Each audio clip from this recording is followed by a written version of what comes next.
अस्सलाम वालेकुम नाजरीन, वेलकम करते हैं आपको एक और episode health on with doctor इनाम दानिश में। मैं हूं आपके साथ आपकी होस्ट रम काशिफ और आज जिस टॉपिक को हम डिस्कस करने वाले हैं डॉक्टर इनाम दानिश से वो है यूरिक एसिड के हवाले से। जी हाँ, वही यूरिक एसिड जिसके जिस्म में मिकदार बढ़ने से मुख्तलिफ बीमारियाँ हो जाती हैं। कौन कौन से डिजीज़ इससे हो सकती हैं, कितना नुकसान का बाइस बन सकता है, क्या इसके सिम्टम्स हो सकते हैं, कौन सा ट्रीटमेंट रिकमेंड किया जाता है, ये सब जानेंगे डॉक्टर इनाम दानिश से। इससे पहले कि मैं डॉक्टर साहब की जानिब चलूँ, आपसे कहेंगे कि अगर चैनल को अभी तक सब्सक्राइब नहीं किया है तो चैनल को सब्सक्राइब कर लीजिए। अस्सलाम वालेकुम डॉक्टर साहब। जी वालेकुम सलाम मैडम और नाज़रीन को भी अस्सलाम वालेकुम। हमारे कुछ यूट्यूब व्यूअर कहते हैं कि वीडियो को छोटा होना चाहिए, 2-3 मिनट्स की होनी चाहिए। मेरा उनको रिप्लाई ये है कि देखें, ये कोई टिकटॉक वीडियो तो नहीं है। 2-3 मिनट्स के अंदर मैं आपको एक किसी भी टॉपिक के बारे में पूरी तरह अवेयरनेस नहीं दे सकता हूँ। कोशिश करता हूँ कि जल्दी बोलूँ, तेज़ बोलूँ और कम से कम टाइम में मैं वीडियो बनाऊँ, लेकिन मुझे टॉपिक कवर करना होता है ताकि आप समझ जाएं कि वो प्रॉब्लम क्या है और उसका सॉल्यूशन क्या है।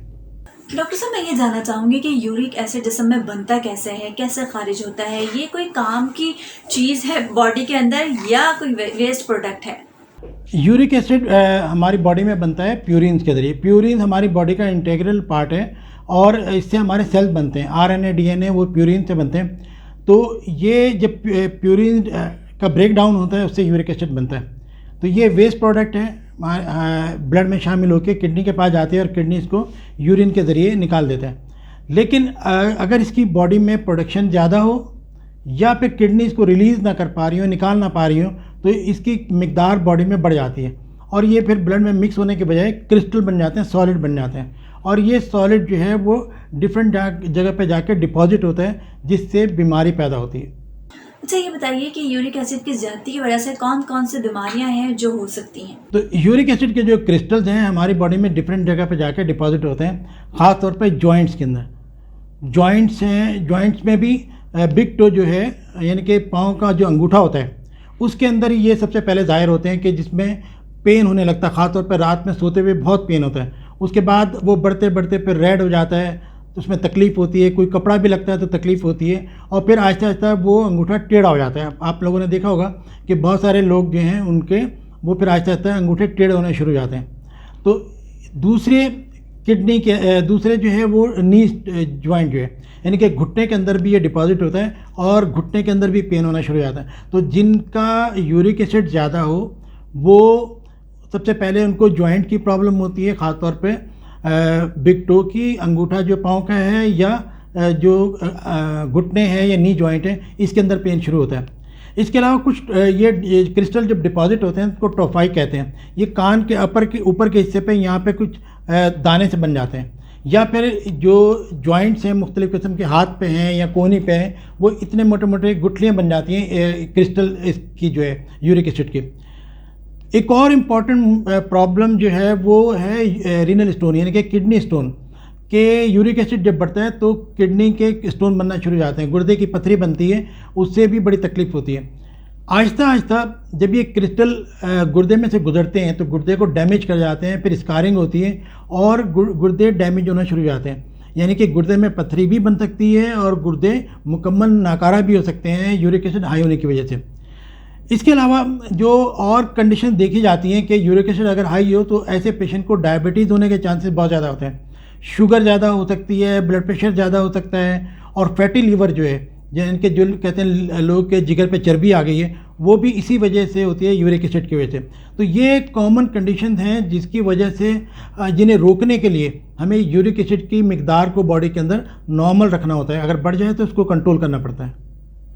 अच्छा, आपने काफ़ी डिटेल में तो बताया है कि यूरिक एसिड के इजाफा जो हो जाता है जिसमें उसका मिकदार जब बढ़ जाती है तो मुख्तलिफ बीमारियां हो सकती हैं।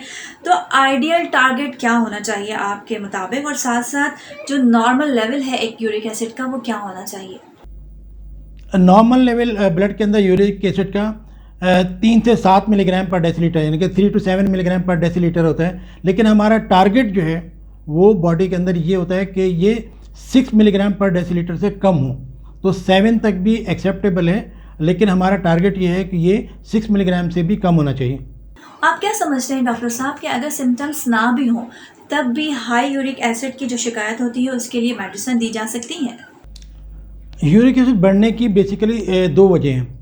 एक तो हमारी ग़िज़ा अगर फूड ऐसी हम लेते हैं जिसमें यूरिक एसिड ज़्यादा है तो उससे यूरिक एसिड बढ़ता है, या फिर किडनी इसको प्रॉपरली निकाल नहीं पा रहे हैं, तो इसी को बेस करते हुए हम आगे इसका ट्रीटमेंट डिसाइड करते हैं। हमारा लाइफ स्टाइल बहुत ही ज़्यादा मुख्तलिफ हो गया है, तो आप क्या रिकमेंड करते हैं कि कौन सी हमें डाइट यूज़ करनी चाहिए, या ये भी बताइए साथ साथ कौन सी ऐसी ग़िज़ाएँ हैं जिसको खाने के बाद यूरिक एसिड बढ़ जाता है? अब वो ग़िज़ाएँ जिनसे यूरिक एसिड बढ़ता है उनमें सबसे इम्पॉर्टेंट चीज़ रेड मीट है। बड़े का गोश्त हो या बकरे का गोश्त हो, तो दोनों चूँकि रेड होते हैं, रेड मीट के अंदर यूरिक एसिड के बढ़ने के चांसेस होते हैं। ख़ास तौर पे वो लोग जो कटाकट खाते हैं वो एहतियात करें, क्योंकि सबसे ज़्यादा यूरिक एसिड लिवर के अंदर होता है, जिगर के अंदर और किडनी के अंदर। तो गुर्दे और जो क्या कहते हैं, जिगर है या कलेजी जिसको कहते हैं, तो गुर्दे, कलेजी और लाल गोश्त, ये सबसे इम्पॉर्टेंट चीज़ है। फिर दूसरे सी फूड भी जो है उनसे भी बहुत यूरिक एसिड बढ़ता है। फ़िश यूरिक एसिड होता है, लॉबस्टर्स हैं, तो इसी तरह जितने भी ये सी फूड हैं सब के अंदर यूरिक एसिड ज़्यादा होता है। और इसके अलावा कोल्ड ड्रिंक्स अगर देखी जाए तो ये जो हम लेते हैं डिफरेंट कोक्स वगैरह, तो कोल्ड ड्रिंक से भी यूरिक एसिड बढ़ता है, क्योंकि उसके अंदर फ्रक्टोज ज़्यादा होता है। तो कोई भी ऐसी चीज़ जिसमें फ्रक्टोज ज़्यादा होता है उससे यूरिक एसिड बढ़ जाता है। इसके अलावा वो जो होती हैं फैटी मील, यानी कि चर्बी चिकनाई जो है, वो यूरिक एसिड को पकड़ लेते हैं कि किडनी से फ़िल्टर नहीं होने देते हैं। तो जितनी भी फैटी चीज़ें हैं, चर्बी चिकनाई की चीज़ें हैं, आप उनसे बचें, इनसे यूरिक एसिड बढ़ सकता है। कॉलीफ्लावर जो बंद गोभी होती है, बंद गोभी के अंदर भी यूरिक एसिड बढ़ता है। और इसके अलावा बीन्स हैं, जो मुख्तलिफ़ किस्म की बीन्स हैं, दालें होती हैं और पालक है, ये वो तमाम चीज़ें हैं जिनसे यूरिक एसिड बढ़ता है। तो ग़िज़ा का ख़ास तौर पे ख्याल रखें, क्योंकि अगर किडनी सही भी हैं और आपका बॉडी सिस्टम भी सही काम कर रहा है और आपकी ग़िज़ा में बहुत ज़्यादा यूरिक एसिड है, तो भी यूरिक एसिड बढ़ सकता है और सिम्टम्स पैदा कर सकता है, जो कि कितनी कितनी ख़तरनाक जो है बीमारियाँ हैं उसका सबब बन सकते हैं। अच्छा, कौन सा ऐसा टेस्ट है जो आप रिकमेंड करते हैं यूरिक एसिड अगर बढ़ता हुआ महसूस हो रहा हो, उस हवाले से बताइएगा। यूरिक एसिड को देखने के लिए हम ब्लड टेस्ट करते हैं। ब्लड के अंदर आ जाता है कि भाई यूरिक एसिड लेवल कितना है। जब अगर यूरिक एसिड ब्लड के अंदर ज़्यादा हो तो फिर हम 24 घंटे का पेशाब टेस्ट कराते हैं। 24 घंटे पेशाब कलेक्शन होती है और उसके अंदर जो है वो यूरिक एसिड देखते हैं। नॉर्मली 250 से 750 मिलीग्राम पर डेसिलीटर, 250 से 750 milligram per day uric acid निकलता है। अगर किसी का 250 मिलीग्राम पर डे से कम यूरिक एसिड ये निकल रहा है यूरिन में, इसका मतलब है कि किडनी काम सही तरीके से नहीं कर रहे हैं, किडनी यूरिक एसिड को नहीं निकाल रहे हैं। और अगर यूरिक एसिड जो है यूरिन में ज़्यादा बन रहा है, ज़्यादा निकल रहा है, इसका मतलब ये है कि इनटेक ज़्यादा है। इस तरह हम डिसाइड कर लेते हैं कि पेशेंट को कौन सी मेडिसिन देनी है। डॉक्टर इनाम दानिश, मैं यहाँ ट्रीटमेंट के हवाले से जानना चाहूँगी कि क्या ट्रीटमेंट आप रिकमेंड करते हैं? अब आया था नाज़रीन ट्रीटमेंट के ऊपर। ट्रीटमेंट में सबसे इम्पॉर्टेंट चीज़ तो है वाटर, पानी जो है, रिहाइड्रेशन रखें। अगर मुझसे कोई पूछता है कि अगर इसका ट्रीटमेंट बताएं हाई यूरिक एसिड का, तो मैं कहता हूं कि पानी पिएं, हर 1 घंटे के बाद पानी पिएं। पानी पीने से यूरिक एसिड किडनी के ज़रिए निकल जाएगा। उसके अलावा जो क्या कर सकते हैं कि एक्सरसाइज करें। एक्सरसाइज बहुत ज़रूरी है। वेट कम करें अपना, ज़ाहिर है डाइट कंट्रोल करेंगे, अपनी कैलोरीज कंट्रोल करेंगे तो वेट कम होगा। वेट कम करें, फ्रक्टोज़ वाली चीज़ें ना लें, ख़ास तौर पे कोल्ड ड्रिंक जो है उससे बिल्कुल अवॉइड करें कि कोल्ड ड्रिंक ना पिएं।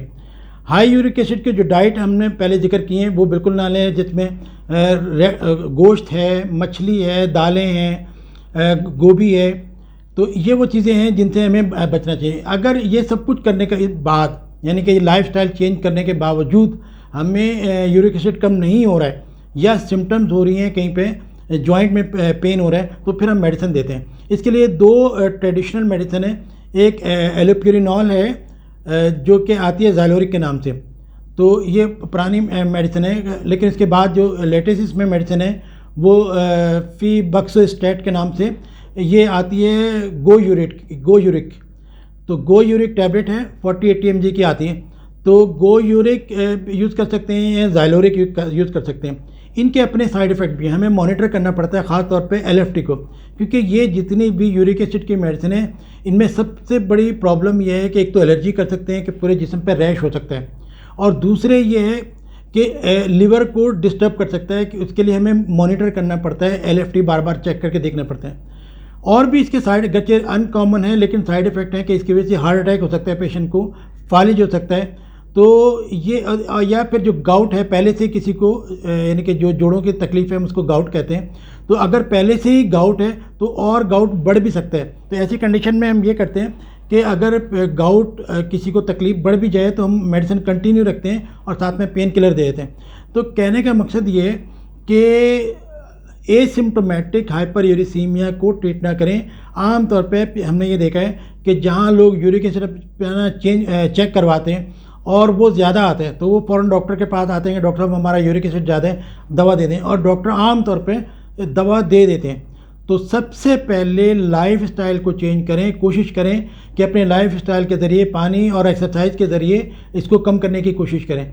मजबूरन मेडिसिन लें, क्योंकि जो मेडिसिन है इनके साइड इफ़ेक्ट आम तौर पे नहीं होते, लेकिन होते हैं तो काफ़ी ख़तरनाक होते हैं।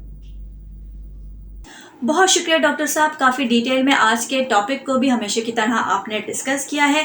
नेक्स्ट शो में नेक्स्ट टॉपिक के लिए आपको ज़रूर इनवाइट करेंगे।